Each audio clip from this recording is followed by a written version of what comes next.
அப்போஸ்தலனாகிய பவுல் ரோமருக்கு எழுதின நிருபம் 15ஆம் அதிகாரம் 11-12 வசனங்கள்.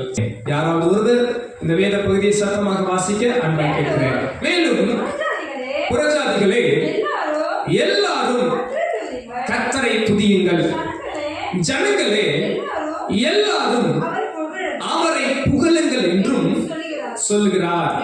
மேலும் ஈசாயின் வேரும் புறஜாதியாரை ஆளும்படிக்கு எழுப்புகிறவரும் ஆகிய ஒருவர் தோன்றுவார். அவரிடத்தில் புறஜாதியார் நம்பிக்கை வைப்பார்கள் என்று ஏசாயா சொல்லுகிறான். கரமியத்து ஆமென் சொல்லலாமா? ஆமென், ஹல்லேலூயா. அன்பானவர்களே, இந்த காலை நேரத்தில் இயேசுவின் பிறப்பை யாரும் மறுதலிக்கவே முடியாது. இயேசுவின் பிறப்பு என்பது சரித்திர குறிப்பு. சரித்திரத்தையே பிரித்த சரித்திர நாயகன் இயேசு. கிறிஸ்துவுக்கு முன், கிறிஸ்துவுக்கு பின் என்று சரித்திரங்கள் பிரிக்கப்பட்டிருக்கிறது. இன்றைக்கு நாம் கிறிஸ்துவுக்கு பின் 2025ஆம் ஆண்டில் நாம் வாழ்ந்து கொண்டிருக்கிறோம். ஆனால் அன்பானவர்களே, இயேசுவின் பிறப்பு பிறந்ததற்கு பின்பால் தான் இவ்வளவு விசேஷம் என்று அல்ல. இயேசு பிறக்கும் முன்பே, பல 100 வருடங்களுக்கு முன்பே தீர்க்க தரிசனங்கள் சொல்லப்பட்டிருக்கிறது. இப்படியாக ஒருவர் பிறக்க போகிறார். ஈசாயின் வேர் ஒருவர் வரப்போகிறார். ஒருவர் எழும்ப போகிறார். கிறிஸ்துவினால் தெரிந்து கொள்ளப்பட்ட கிறிஸ்து, தேவன் கிறிஸ்துவை இந்த பூமியில் கொண்டு வரப்போகிறார். அப்படி வருகிற அந்த இயேசுவின் மேல் ஜனங்கள் நம்பிக்கை வைப்பார்கள். இந்த காலை நேரத்தில் அன்பானவர்களே, இயேசு நமக்காக பிறந்திருக்கிறார். தீர்க்க தரிசனத்தின் நிறைவேறுதலாய் நமக்காக வந்திருக்கிறார்.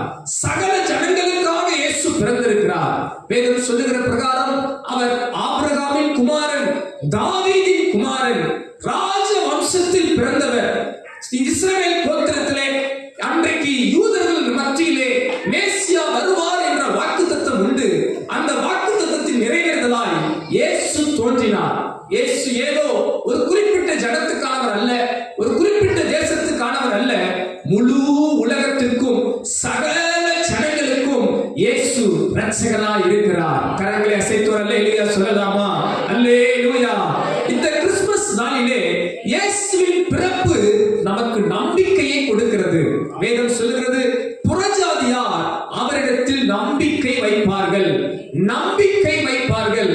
இந்த காலை நேரத்திலே இயேசுவின் பிறப்பு நமக்கு தந்த நம்பிக்கை ஒன்று உண்டு. அதை குறித்து உங்களோடு கூட நான் பகிர்ந்து கொள்ள போகிறேன். The hope in Jesus' birth. இயேசுவின் பிறப்பில் உள்ள நம்பிக்கை. அது நாம பார்த்து சொல்லுங்க.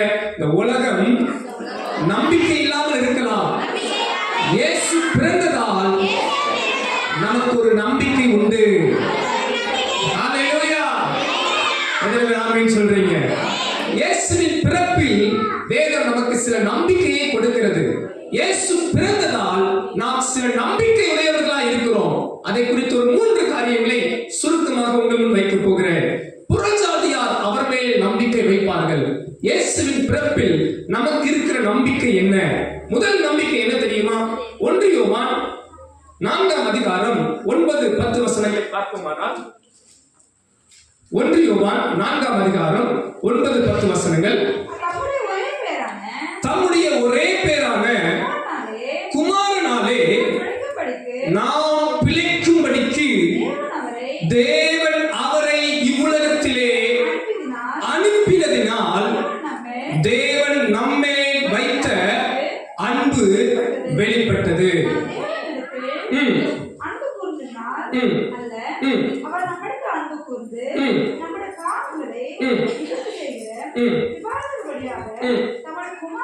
தம்முடைய குமாரனை அனுப்பினதினாலே அன்பு உண்டாயிருக்கிறது.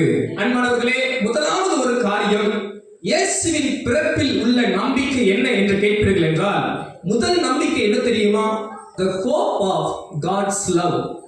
தேவனின் அன்பு நமக்கு உண்டு என்ற நம்பிக்கை இயேசு பிறந்ததால் தான் கிடைத்தது. அன்பானவர்களே, தேவன் உலகத்தை படைத்தார், மனுக்குலத்தை படைத்தார். மனிதன் பாவம் செய்தான். பக்கத்துல பார்த்து சொல்லுங்க, மனுஷன் என்ன பண்ணானா? பாவம் செய்தான். அல்லேலூயா. அடிக்கடி சொல்லுவேன், இருக்கிறதுலே டேஞ்சரஸ் ஃபெல்லோ யாரு? நம்ம நினைப்போம் சில சிங்கம் தான் மோசமானது, கரடி தான் மோசமானது, இன்னும் என்ன அனிமல்ல மோசமான அனிமல் இருக்கு? சிங்கமா? சரி சொல்லிட்டேன். வேற என்ன அனிமல் மோசமான அனிமல் உண்டு? புலி. பாருங்க, புலி தான் மோசமானது நினைக்கிறோம். அன்பானவர்களே, பக்கத்தில் பார்த்துருங்க, இருக்கிறதுலே மோசமான ஆள் யார் தெரியுமா? சொல்லுங்க, இருக்கிறதுலே மோசமான ஆள் யாரு? ஆமா, நான் தான் சொல்லியிருக்கோம். அல்லேலூயா. நீங்களாம் அப்புறம் மாறிட்டீங்க. அல்லேலூயா. மனுஷன் தான் ரொம்ப பெரிய பாவி, மோசமானவன், பொல்லாதவன். ஆனா பாருங்க, இந்த பொல்லாத மனுஷனை தேவன் வெறுத்தார். காரணம் என்ன?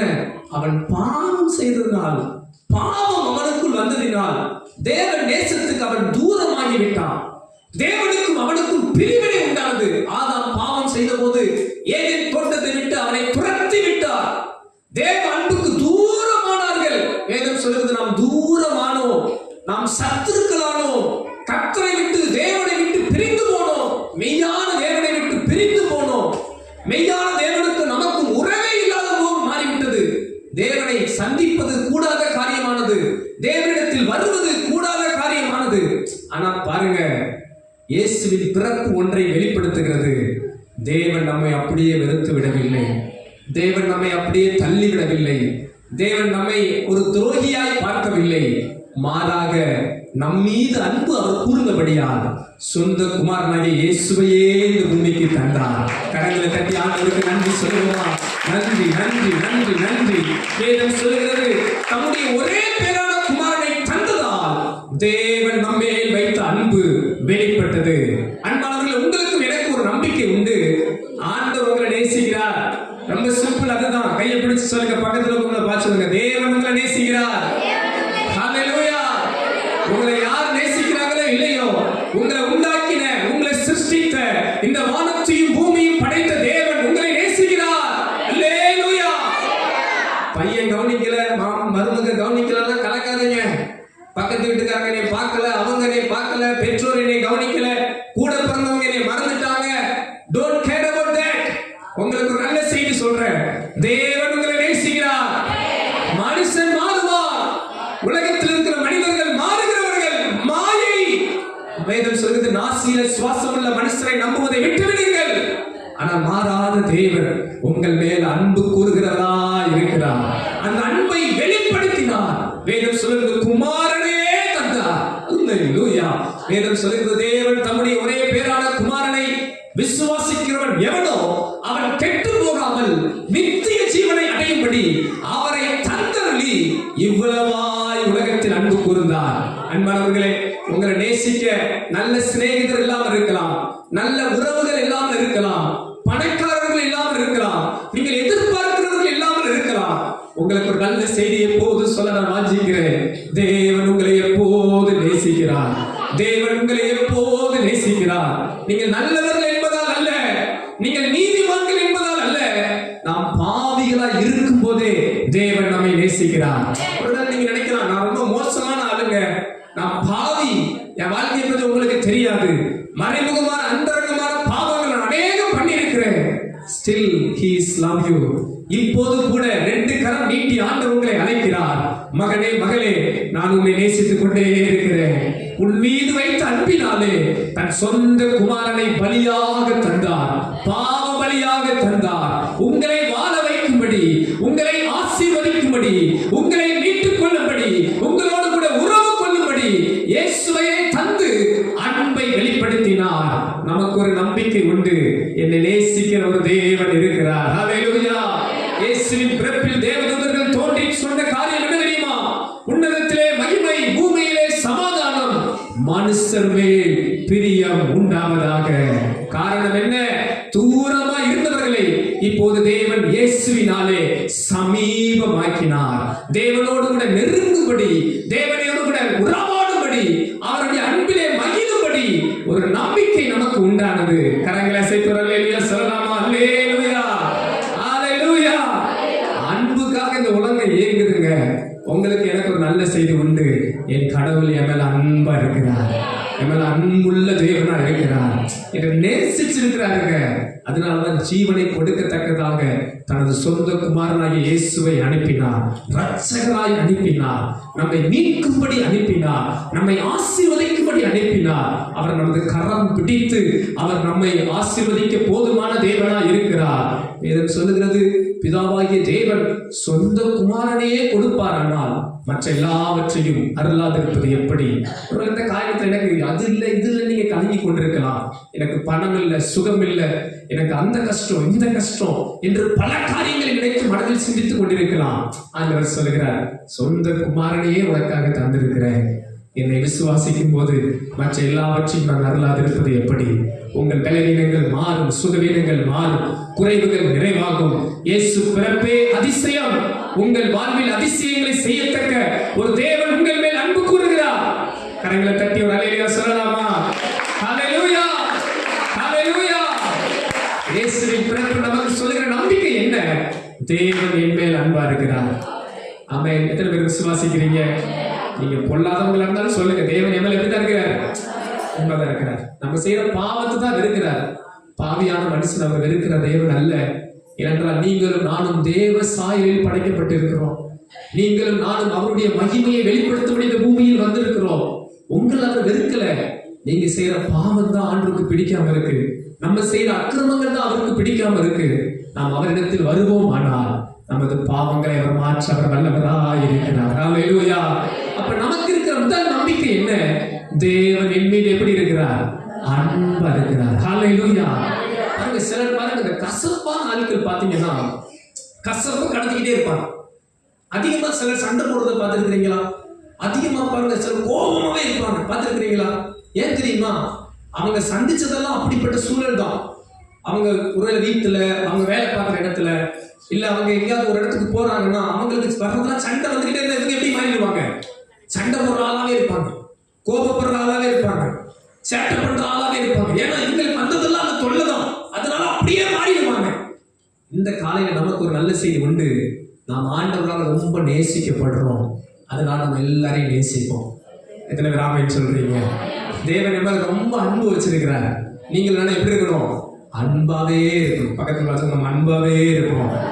உங்க குடும்பத்துல அன்பா இருங்க, உங்க வீட்டுல அன்பா இருங்க, உங்க பிள்ளைகளிடத்துல அன்பா இருங்க, உங்க பெற்றோரிடத்துல அன்பா இருங்க. எத்தனை பேர் ஆமென் சொல்றீங்க? உங்க வேலை பார்க்குற இடத்துல அன்பா இருங்க, சபையில அன்பா இருங்க. அல்லேலூயா.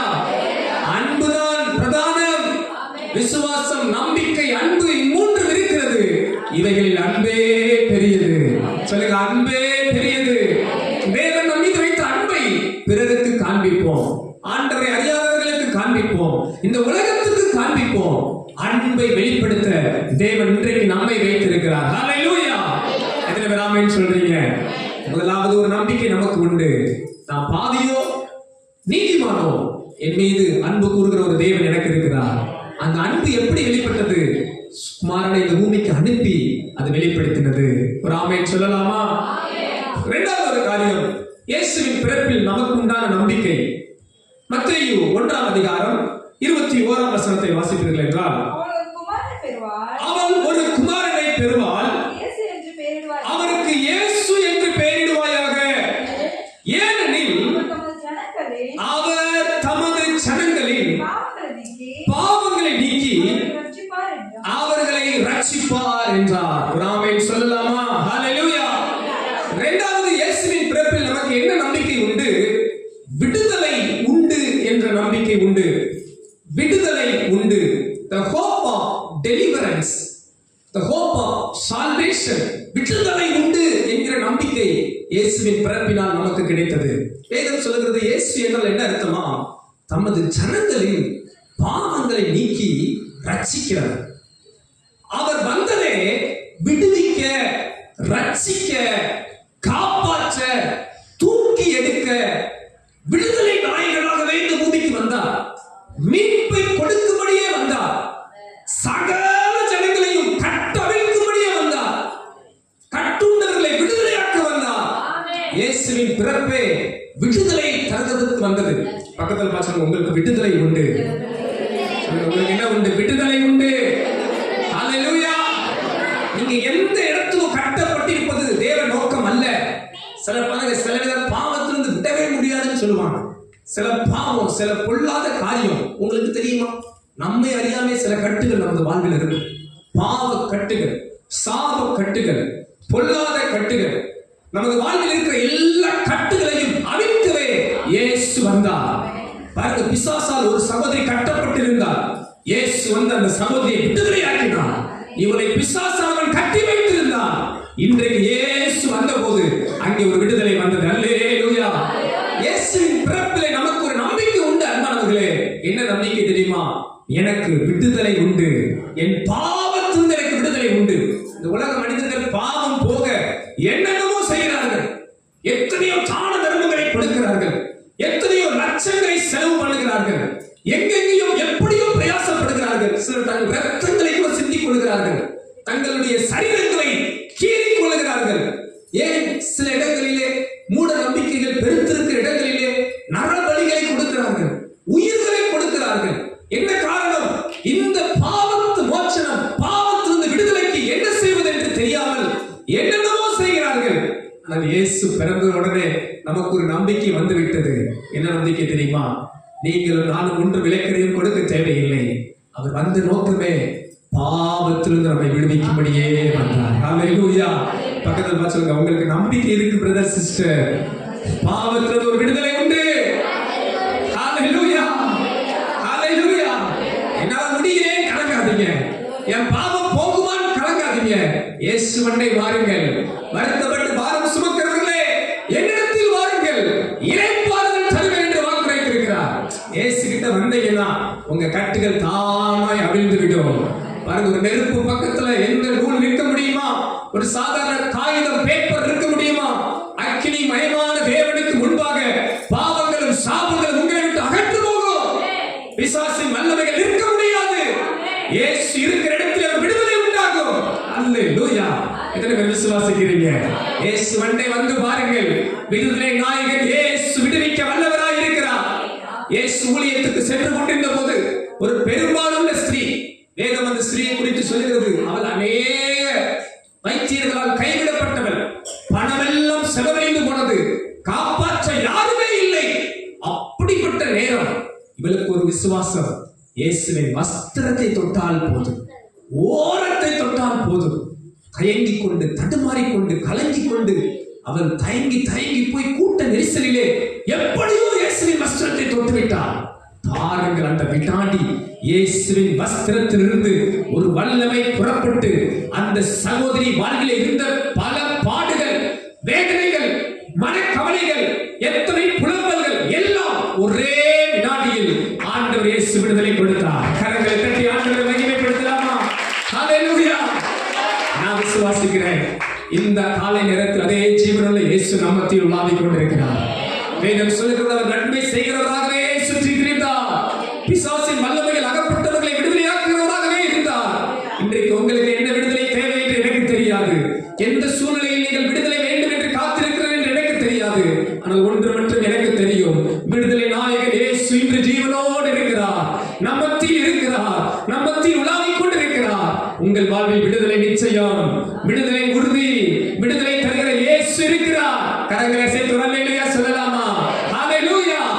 வேதம் சொல்கிறது, குமாரன் விடுதலையாக்கினால் மெய்யாகவே விடுதலையாவீர்கள். உங்களுக்கு எனக்கு ஒரு நம்பிக்கை உண்டு அன்பானவர்களே. ஆண்டவர் இயேசு நம்மை விடுதலையாக்குவார், பாவத்திலிருந்து விடுதலையாக்குவார், சாபங்களிலிருந்து விடுதலையாக்குவார், பொல்லாப்புகளிலிருந்து விடுதலையாக்குவார், தீங்குகளிலிருந்து விடுதலையாக்குவார். உங்களுக்கு விரோதமாய் மந்திரங்கள் பலிக்காது, பில்லி சூனியங்கள் உங்களுக்கு விரோதமாய் செயல்படாது, எந்த பொல்லாத கிரியைகளும் உங்களை தொட முடியாது. எத்தனை பேர் விசுவாசிக்கிறீங்க? பக்கத்தில் இருக்கிறவங்க பார்த்து சொல்லுங்க, உங்களுக்கு விரோதமா எந்த மந்திரமும் பலிக்காது, எந்த செய்வினை ஒன்று செய்ய முடியாது, எந்த சாபமும் உங்களை தொட முடியாது. ஐயோ, அவங்க சபிச்சுட்டாங்க, இவங்க சபிச்சுட்டாங்க. இயேசு நமது சாபங்கள் எல்லாம் மாற்றி ஆசீர்வதிக்க வந்து விட்டார். சொல்லுங்க, உங்களை பார்த்து பக்கத்தில் பார்த்து, உங்களுக்கு ஆசீர்வாதம் உண்டு, விடுதலை இயேசு உங்களோடு இருக்கிறார். ஹல்லேலூயா. இயேசு வந்ததின் நோக்கம் என்ன? விடுதலை உண்டு என்ற நம்பிக்கை நமக்கு வந்து விட்டது. அன்பானவர்களே, சிலர் நீங்க நான் ஆண்டுக்குள்ள தான் இருக்கிறேன், ஆலயத்துக்கு வர்றேன், இன்னும் பூரண விடுதலை அனுபவிக்க முடியல, சோர்ந்து போயிடாதீங்க. கர்த்தரை உறுதியாய் பற்றிக் கொள்ளுங்கள். கர்த்தரை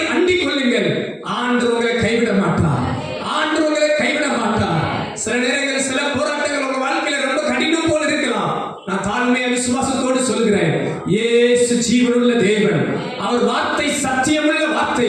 இந்த வசனத்தை கொண்டு உங்களை விடுதலையாக்குவது நிச்சயம். உங்க வாழ்க்கையில மாற்றங்கள் வரும், சமாதானங்கள் வரும், கட்டுகள் மாறும், சாபங்கள் மாறும். இயேசு ஒரு விடுதலை கொடுப்பார். அல்லேலூயா. எத்தனை பேர் நம்பி சொல்றீங்க? அல்லேலூயா. எனக்கு ஒரு விடுதலையை ஆண்டவர் தரப்போகிறார். பவுல் அழகாய் சொல்லுகிறார், நிர்பந்தமான மனுஷன் நான். இந்த இதிலிருந்து யார் என்ன விடுதலையாக்க முடியும்? நிர்பந்தமான மனுஷன். ரோமர் 7 அதிகாரம் 24 வசனத்தில் இப்படி வாசிக்கிறோம். ரோமர் 7:24.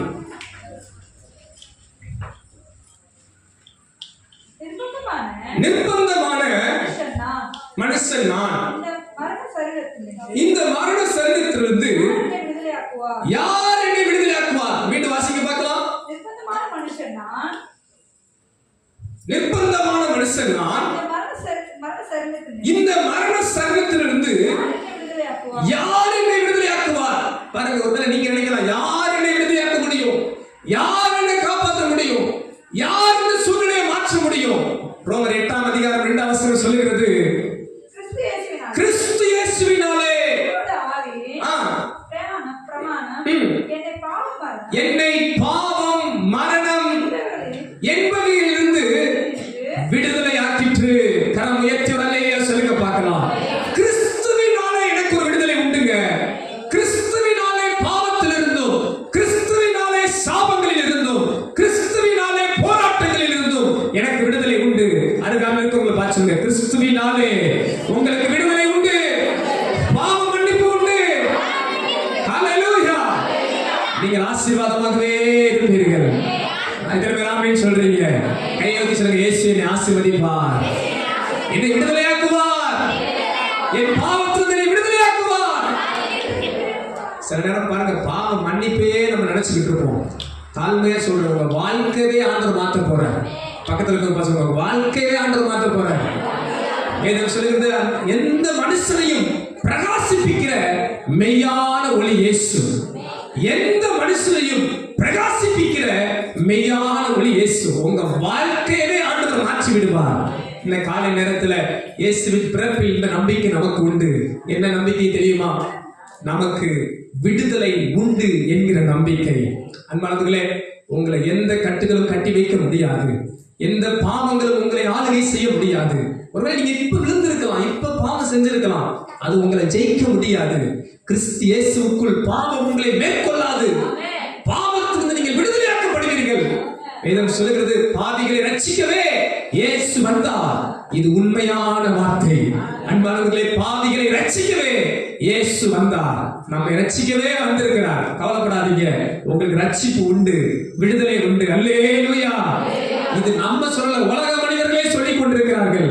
யாரெல்லாம் இயேசு இயேசு இயேசு என்று சொல்லிக் கொண்டிருக்கிறார்களோ அந்த வார்த்தையில் ரட்சிப்பு ரட்சிப்பு ரட்சிப்பு, விடுதலை விடுதலை விடுதலை என்று அர்த்தம். கரங்களை தட்டி அல்லேலூயா சொல்லலாமா? இயேசு என்ற வார்த்தைக்கு ரட்சிப்பு என்று அர்த்தம், விடுதலை என்று அர்த்தம். அந்த வார்த்தையை சொல்லும் போதே உங்களுக்கு ஒரு விடுதலை ஆட்டோமேட்டிக்கா வந்துடும். அல்லேலூயா. ஒரு முறை ஒரு வீட்டுல பாருங்க, ஒரு ஊழியக்காரர் போய் தங்கி இருந்தாரா.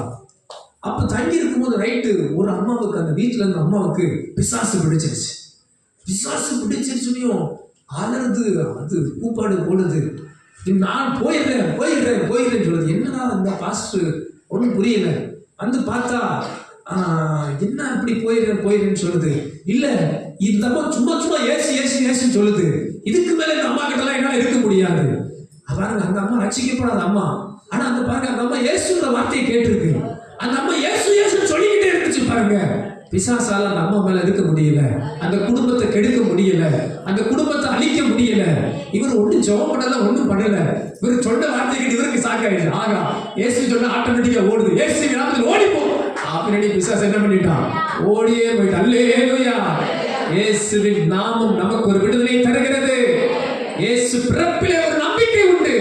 எனக்கு விடுதலை உண்டு. அன்பானவர்களே, சில நீங்க விரும்பி சில காரியம் செய்யலாம். ஒரு ஸ்டெப் எடுத்து வைங்க. இனி நான் இந்த பாவம் செய்ய மாட்டேன், இனி இந்த அக்கிரமத்தை நான் செய்ய மாட்டேன், இனி இந்த பொல்லாததை நான் செய்ய மாட்டேன். ஒரு ஸ்டெப் எடுத்து வைங்க. இயேசு உங்க வாழ்க்கையவே மாற்றி உங்க குடும்பத்துல நிறைவான ஆசீர்வாதத்தை தந்து உங்கள் வாழ்வை மகிமையாய் மாற்ற போகிறார். உங்கள் வாழ்வு முன்போல் அல்ல, மேலானவைகளை காண்பீர்கள். கரங்களை தட்டி ஒரு அல்லேலூயா சொல்லலாமா? அல்லேலூயா. இயேசுவின் பிறப்பில் நமக்கு உண்டான நம்பிக்கை ஒன்று, தேவ அன்பு நமக்கு ஒரு நம்பிக்கையா இருக்கிறது. தேவன் நம்மை நேசிக்கிறார். இரண்டாவது, விடுதலை உண்டு என்கிற ஒரு நம்பிக்கை உண்டு. மூன்றாவது, கடைசி ஒரு காரியம், யோவான் எழுதின சுவிசேஷம் 3ஆம் அதிகாரம் 13 15 வசனங்கள். யோவான் எழுதின சுவிசேஷம், பரலோகத்திலிருந்து இறங்கினவரும் பரலோகத்தில் இருக்கிறவருமான மனுஷகுமாரனையே அல்லாமல் பரலோகத்துக்கு ஏறினவன் ஒருவனும் இல்லை. தொடர்ந்து வாசிங்க. சர்ப்பமானது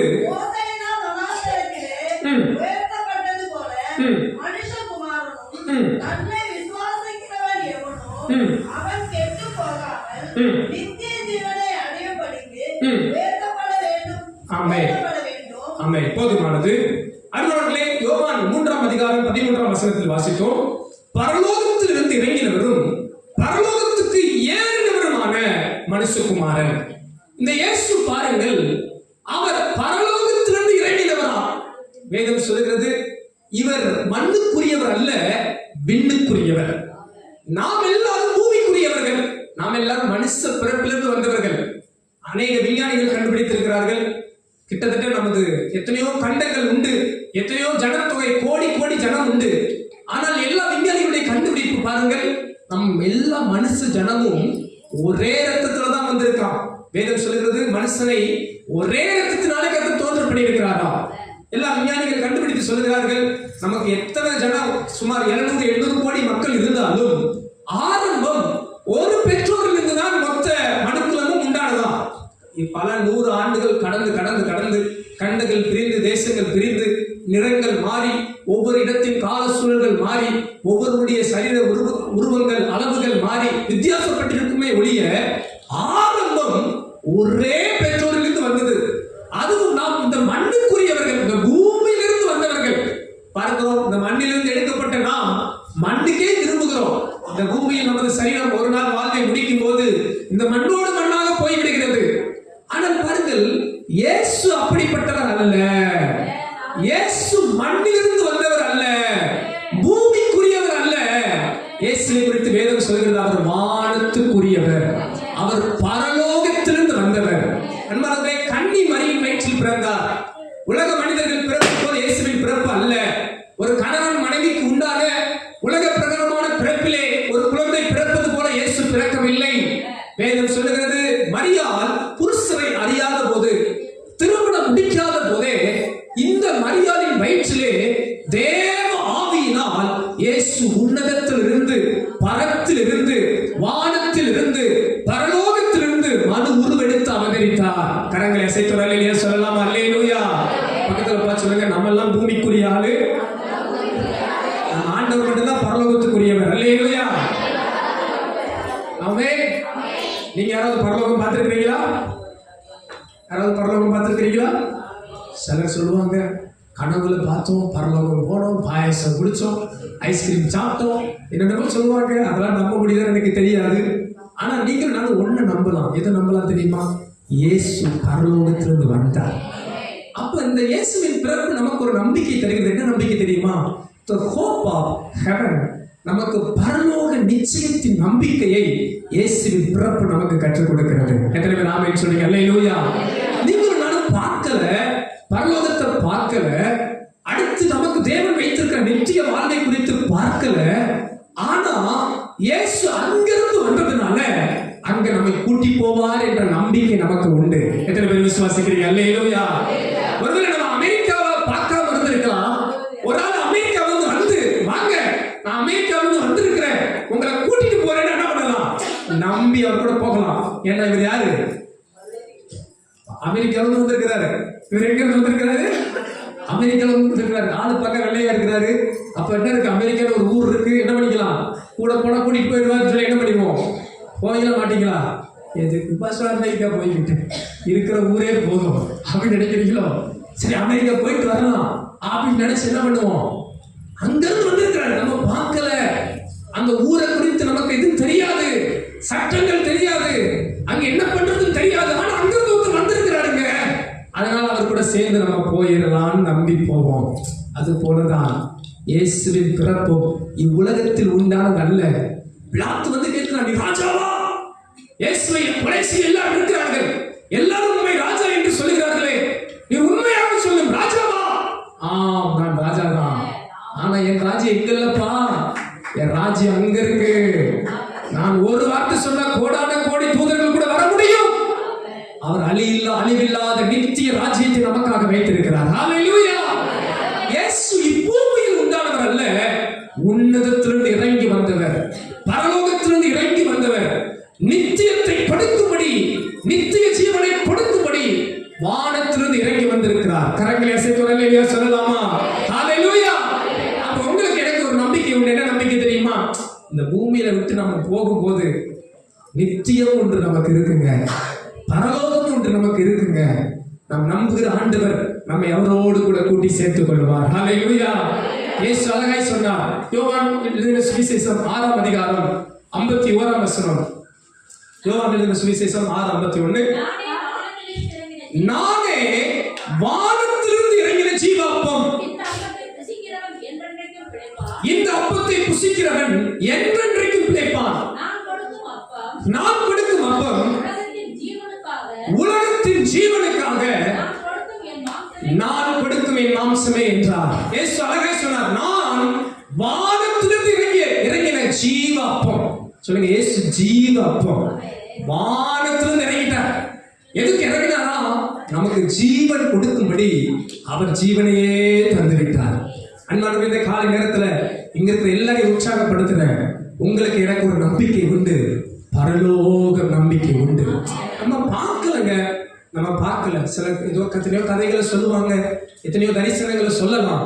ஆனா நமக்கு ஒரு நிச்சயம் இருக்கு. என்ன நிச்சயம் தெரியுமா? இயேசு அங்கிருந்து தான் வந்தார். அங்கிருந்து வந்துதா நம்மை அவரோடு கூட அங்கே சேர்த்துக் கொள்வார். அங்கே அவரோடு கூட என்றென்றும் இருப்போம். வெளிப்படுத்தின விசேஷம் சொல்லுகிறது 21ஆம் அதிகாரம் 3ஆம் வசனம். வெளிப்படுத்தின விசேஷம் 21 3ஆம் வசனம். மேலும் பரலோகத்திலிருந்து உண்டான ஒரு பெரும் சத்தத்தை கேட்டேன். அது இதோ மனுஷனிடத்தில் தேவனுடைய வாசஸ்தலம் இருக்கிறது, அவர்களிடத்திலே அவர் வாசமாயிருப்பார், அவர்களும் அவருடைய ஜனமாயிருப்பார்கள். இந்த வார்த்தை எல்லாரும் வாசிக்கலாமா? 3ஆம் வசனம் கடைசி பகுதி பாருங்க, எல்லாரும் சேர்ந்து வாசிக்க பார்க்கலாம். தேவன் தாமே அவர்களோட கூட இருந்து அவர்களுடைய தேவனாயிருப்பார். ஹல்லேலூயா. உங்களுக்கு எனக்கு ஒரு நம்பிக்கை இருக்கு அன்பானவர்களே. என்ன நம்பிக்கை தெரியுமா? the hope of heaven, நித்திய வீடு என்கிற நம்பிக்கை, பரலோகம் என்கிற நம்பிக்கை, அவரோடு கூட இருப்போம் என்கிற நம்பிக்கை. இந்த நம்பிக்கை எப்போது வந்தது தெரியுமா? இயேசு பிறந்ததால் நமக்கு இந்த நம்பிக்கை கிடைத்திருக்கிறது. வானத்திலிருந்து ஒருவர் வந்தார். இவர் பூமியிலிருந்து வந்தவர் அல்ல. இவர் 100க்கு 100 கடவுள்துவம் உடையவர், தெய்வத்துவம் உடையவர். அதே போல 100க்கு 100 மனுஷ தன்மை கொண்டவர். ஏன் தெரியுமா? நம்ம இங்கிருந்து அங்கு சேர்க்கிற இணைப்பு பாலம் அவர்தான். அவரே வாசல், அவரே வழி, அவரே பாதை. பரலோகம் செல்ல பாதை எங்கே? இயேசுதான் பாதை. பரலோகம் செல்ல வழி எது? இயேசுவே வழி. பரலோகம் செல்ல போகிற பயணம் எதில் போக முடியும்? விசுவாசத்தினாலே நீங்கள் பிழைக்க முடியும். இயேசுவை பற்றிக் கொள்வீர்கள் என்றால் பரலோகம் நிச்சயமே. இயேசுவின் பிறப்பு அதை நமக்கு கொடுத்திருக்கிறது. அல்லேலூயா. the hope of heaven, பரலோகத்தை குறித்த நம்பிக்கை இயேசுவின் பிறப்பினால் நமக்கு கிடைத்திருக்கிறது. அன்பானவர்களே, இந்த காலையில் உங்களை உற்சாகப்படுத்துறேன். உலகத்துல ரொம்ப மூழ்கிறாதீங்க. உலக கவலை, உலக பாடு, உலக வருத்தங்கள், உலக வேதனையில ரொம்ப மூழ்கிறாதீங்க. உங்களுக்கு நிலையான வீடை கர்த்தர் வச்சிருக்கிறார். உலகத்தில் இருக்கிற பொல்லாததை பார்த்து பொல்லாங்களே மூழ்கிறாதீங்க. சிலர் பாருங்க, உலகத்துக்காகவே வாழுவாங்க. எப்படி ஆயிலும் கொஞ்சம் இடம் என் பிள்ளைகளுக்கு வாங்கி கொடுத்துடணும், எப்படி ஆயிலும் கொஞ்சம் சொத்து என் பிள்ளைக்கு சேர்த்து கொடுத்துடணும், எப்படி ஆயிலும் நான் கஷ்டப்பட்டாவது. எல்லா பெற்றோர் கிடைக்கிறது தான். அதுக்காக இடம்லாம் வாங்கி கொடுக்காதீங்க நான் சொல்லல, சொத்துலாம் சேர்க்காதீங்க நான் சொல்லல.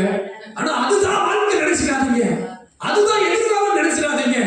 எப்படியாவது என் பிள்ளைகள் நல்லா படிக்க போதும். சில பேருக்கு ஆசை எப்படிதான் இருக்கும், என்னன்னு கேட்டா மிஞ்சி போனா அவங்க வாழ்நாள் ஆசைலாம் ரொம்ப சாதாரணமா இருக்கும், சிம்பிளா இருக்கும். என்ன பாஷை, என்ன கேட்க போறோம், ஏதாவது இது மட்டும் தான் பண்ணிட்டா போதும், அவங்களுக்கு போதுமா, அடுத்து இன்னும் கொஞ்சம் அப்படி ஓடும். உங்களுக்கு தேவன் நிலையான ஒரு வீட்டை வைத்திருக்கிறார். அழிந்து போகிறதுக்காக நீங்க கிரியை செய்யாதீங்க. ஒரு நாள் பாருங்க, வானமும் பூமி ஒழிந்து போகும். என்னதான் பெரிய கோடீஸ்வரனா இருந்தாலும், என்னதான் பெரிய கோட்டைகளை கட்டி வைத்திருந்தாலும், ஒரு நிலநடுக்கம் வந்துச்சுன்னா, ஒரு பூகம்பம் வந்துச்சுன்னா, எவ்வளவு கஷ்டத்துல வந்து நிற்கிறார்கள் பாருங்க. இந்த வானமும் பூமியும் ஒழிந்து போகக்கூடியது. நிலையான வீடு ஒன்று உண்டு, நிரந்தரமான ஒரு இடம் உண்டு. நித்தியத்தை கர்த்தர் நமக்கு வாக்கு வைத்திருக்கிறார். ஹல்லேலூயா. பூமியில் இருக்கிற நாளெல்லாம் நல்லா உழைங்க, நல்லா சாப்பிடுங்க, நல்லா உடுத்துங்க, நல்லா சேர்த்து வைங்க, தவறல்ல. மறந்துடாதீங்க, முதலாவது தேவனுடைய ராஜ்யத்தையும் அவருடைய நீதியையும் தேடுவோம். அப்பொழுது தேவன் இம்மையிலும் கொடுப்பார், மறுமையிலும் நம்மை சேர்த்துக் கொள்வார். ஹல்லேலூயா. முதலிடம் இயேசுவுக்கே. எத்தனை பேர் சொல்ல முடியும்? முதலிடம் தேவனுக்கே. நித்திய வீடு மறந்துடாதீங்க. ஹல்லேலூயா. சொந்தக்காரங்க வீட்டுக்கு வந்திருக்கிறோம், பக்கத்துல பார்த்து சொல்லுங்க, இந்த பூமி நமக்கு ஒரு சொந்தக்காரங்க வீடு.